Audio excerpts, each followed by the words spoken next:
Good afternoon, and welcome to Brandeis. Truth, even unto its innermost parts, is not just a Brandeis motto. It is a core value of the university and has been since its inception. It is a challenge that often is not easily met. Issues of war and peace, ethics and social justice frequently touch nerves made raw by personal suffering or by empathy for those who are suffering. Nowhere is this more the case than in a long, painful, continuing strife between Israelis and Palestinians.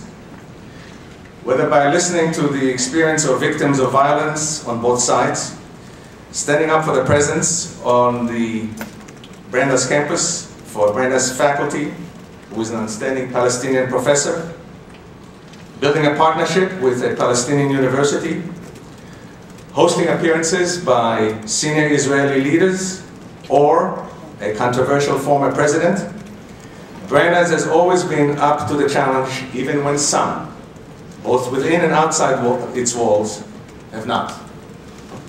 The Gaza conflict early this year and its aftermath posed the latest test to intelligent inquiry, thoughtful analysis, and civilized discourse. Emotions run high and feelings of injustice are rampant.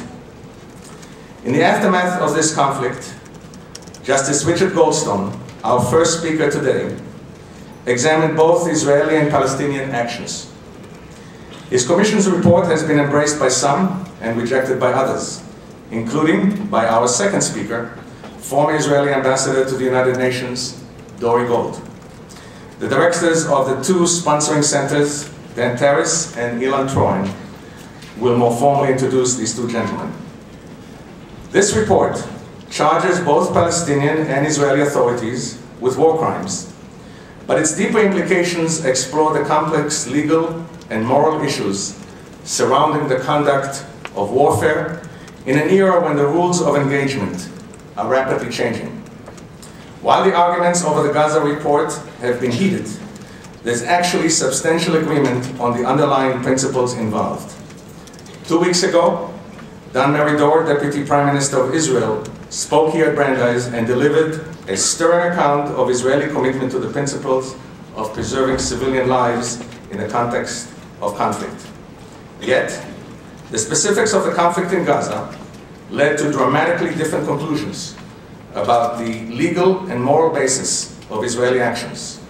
The mission led by Justice Goldstone concluded, on the basis of its investigations, that Israel engaged in a deliberate policy of collective punishment of the people of Gaza, and as such committed deeds that should be classified as war crimes.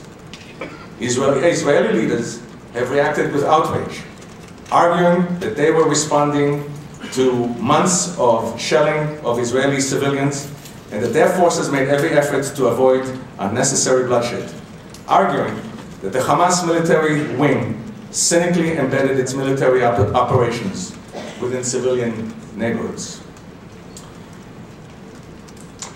Which brings me to this event.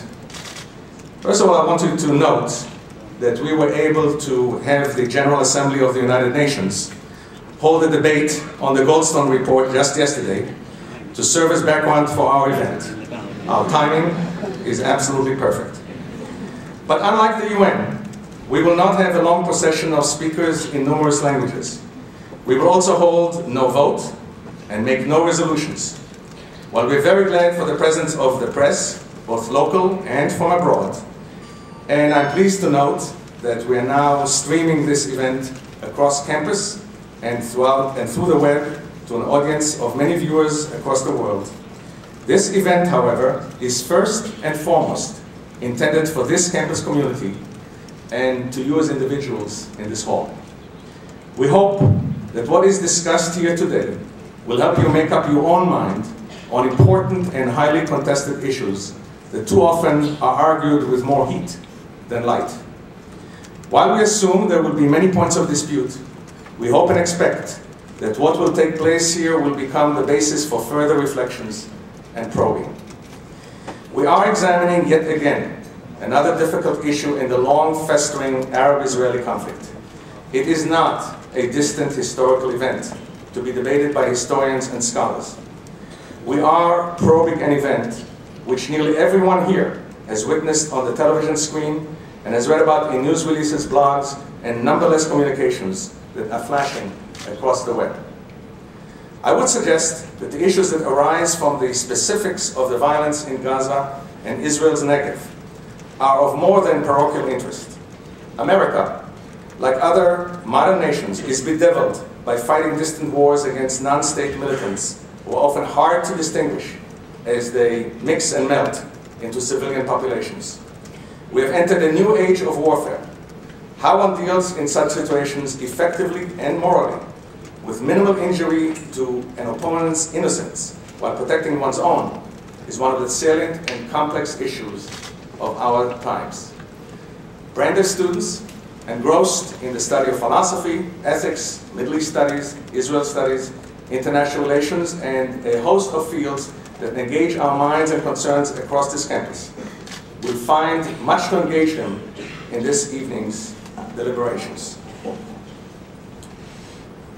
I welcome members of our community and all communities outside of Brandeis to this campus, but I'm sure you will understand that priority in the questioning that will follow the presentations will be given to Brandeis University students and faculty. Please join me now in listening to these gentlemen with the respect and civility that are essential to pursuing truth even unto its innermost parts. Giving people the chance to speak freely and carefully considering and responding to what they have to say is what we here at Brandeis try to do every day. Thank you.